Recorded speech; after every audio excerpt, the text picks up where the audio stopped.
Hi, Misha here, and last time we talked about how Israel turned the F-15 Eagle into the Strike Eagle before the Strike Eagle was really a thing. Although, from the very beginning, the F-15 did have a very limited ground attack capability, despite what some of the Air Force would like to claim with their "not a pound for air-to-ground" slogan. But today, we're going to talk about how Israel did deploy the F-15 as an air superiority and escort fighter in its intended original role, and quite effectively at that.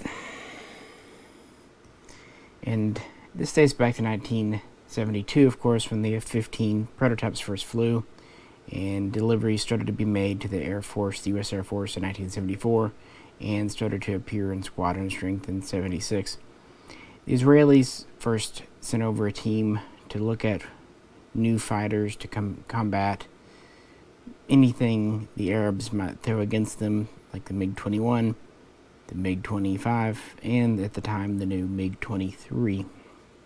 And they looked at the F-15 and the F-14 seriously, and picked the F-15 for its weapon capability, range, performance, endurance. And this would lead to the Peace Fox program, which allowed for 25 of the first generation. There would ultimately be 21 F-15A single-seaters, like this one here, and 4 F-15B twin-seaters. They would get their first planes in December 1976, with the second delivery in 1977. They would get 2 and 2, so a total of 4 for testing, and then the balance of Peace Fox would be delivered by 1978,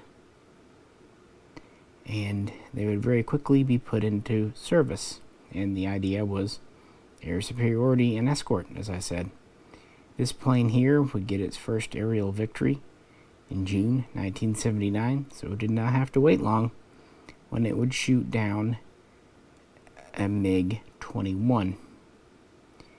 And then in February 13, if I remember correctly, 1981, it would actually be the first shoot down of a MiG-25.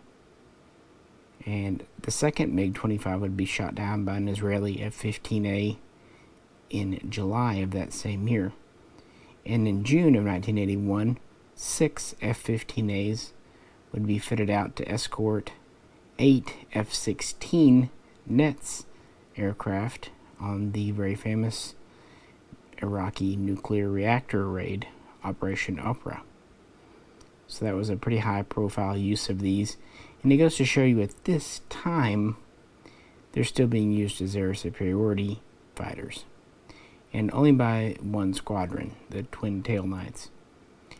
In 1981 and 82, there were plans to open up a second fighter squadron equipped with F-15s. They originally were going to buy 15 new F-15C variants. Ultimately, the number would go up slightly, but you would have to wait until after the Lebanon War. The F-15Cs and Ds would just be folded into the first squadron to reinforce it. And the differences between A and C and B and D are under the hood, as it were.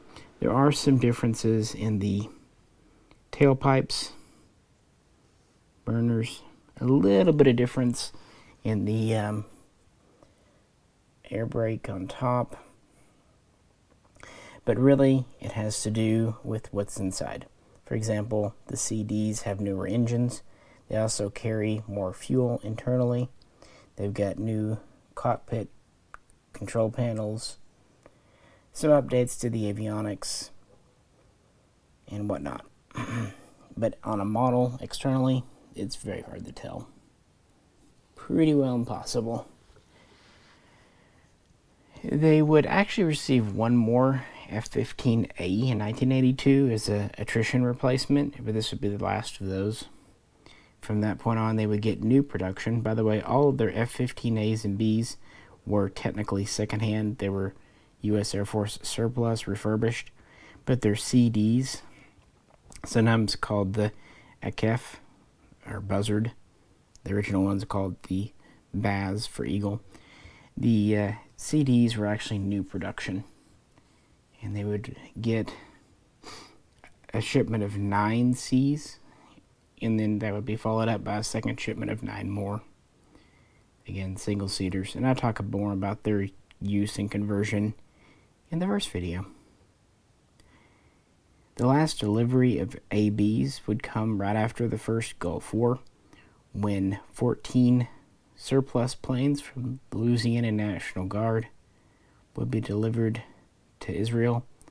While the 1B would be put into service, the 13A models were either used for training or scrapped just to strip for parts. It's said that a couple of them are in pretty clapped out shape. And this doesn't surprise me because in the 1990s, a lot of the earlier F-15s in the U.S. Air Force were starting to show signs of wear and tear, which would lead to a life extension program in the USA. In Israel, they would continue to be used as fighters. In fact, during the Lebanon War, 1982 to 85, they would shoot down 30 Syrian aircraft. And they would continue to fly missions into Lebanon and elsewhere in the 1990s. And by 2015-2016, Israeli F-15s are credited with 40 shoot-downs. And then more recently, that's been up to nearly 50. So they definitely get their life out of them. In the first video, I talked about the upgrade programs. For example, many were turned into strike aircraft, at least multi-role, but those were the CDs. The original ABs were kept as interceptors, but all of them were updated to a new standard for a new cockpit layout and all that. So the A's and the B's that are flying in Israel still have been reworked, updated, and they are still the only true air-to-air fighters.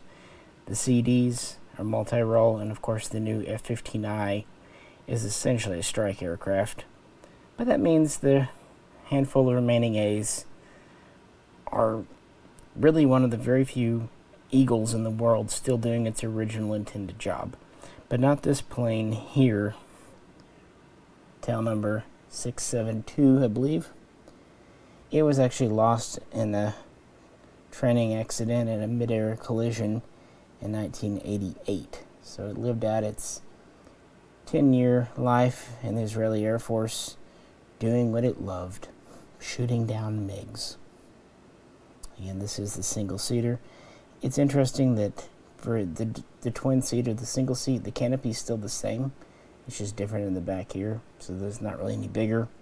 There's a little bit of sacrifice of weight for the second crewman. That's not there on the single-seater, of course, but very similar. And like most of these models from Hobby Master, it is quite heavy. Comes with the stand, and this one has pretty normal F-15 layout. This is all metal, including the horizontals on the tail. The verticals are partially plastic. Of course, the canopy is plastic. Hard to have transparent metal, unless you're Scotty. And on the bottom, we have 4 AIM-7 Sparrow missiles, which is actually what it used to kill the MiG-25. And then we have 4 short-range AIM-9Ls. These will eventually be replaced by the Python, the Rafale Python 4, which was an off-bore sight missile that came well before the AIM-9X. And newer versions have replaced the AIM-7 with the AIM-120 AMRAAM after an upgraded program. I should point out that while these were built in the USA by McDonnell Douglas, Israel did supply some components for the Baz and the Akef, including some pylons, fuel tanks, even some weapons rack mounts, and some of the avionics as well. With the newer F-15I, they have provided even more components.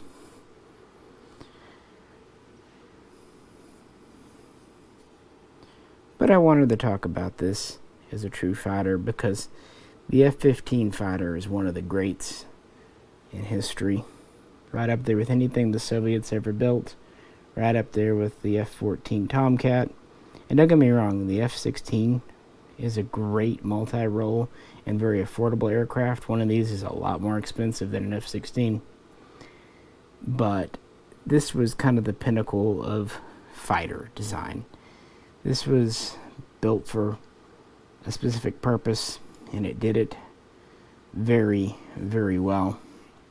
The U.S. plans to fly their F-15s for several more years, even the CD models, although the ABs are effectively out. Although I think a couple of National Guard units still might fly the A's, but I could be wrong on that. But Israel plans to fly theirs into the 2030s. Like I said, 2 squadrons still fly as fighters. The ABs exclusively. The 2nd Squadron flies CDs as either fighters or strike aircraft. And there is a new 3rd Squadron that flies the F-15I as more or less dedicated strikers. So a total of 3 Israeli Air Force squads fly F-15s. And there are roughly 50 F-15A, B, C, D models in Israel today. This is a neat model with a neat history. Big old fuel tanks. But yeah, I wanted to give its due here and just have fun. Of course, like most hobby masters, it's gear up or down, canopy open, closed, pilot in or out, other fun stuff.